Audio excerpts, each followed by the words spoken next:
మూడు క్వశ్చన్లు అడుగుతా, దానికి ఆన్సర్ చెప్పకపోతే ఈ కవర్ని నేను ఎగరేస్తా. Question number 1. ఇప్పుడు నీకు ఒక ఐస్ క్రీమ్ కావాలంటే నీ దగ్గర డబ్బులు లేవు, నువ్వేం చేస్తావు?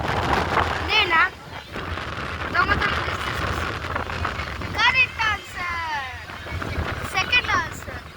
ఇప్పుడు నువ్వు రోడ్డు మీద నడుచుకుంటూ వెళ్తున్నావు, నీ ముందర పెద్ద కుక్క ఉంటుంది, అది నిన్ను వెళ్ళొద్దు అని అంటుంది.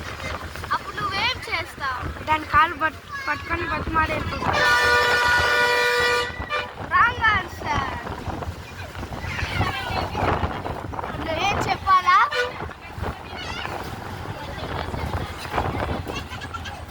అదే ఆన్సర్ ఈస్ ఆ కుక్కని ఫ్రై తీసుకొని వెళ్ళిపోతుంది. అప్పుడు మనం అయిపోతుంది. Third question. ఇప్పుడు మీరు రాంగ్ చెప్తే ఇది పడేస్తాను. ఇప్పుడు నువ్వు పెద్ద బిల్డింగ్ మీద కూర్చున్నావు, స్పైడర్ మ్యాన్ వచ్చి ఎందుకు కూర్చున్నావు అడిగితే నువ్వేం చెప్తావు? నా లవ్ బ్రేకప్ అయిందని చెప్తా. Correct answer. నీకు కావాల్సిన అవసరమే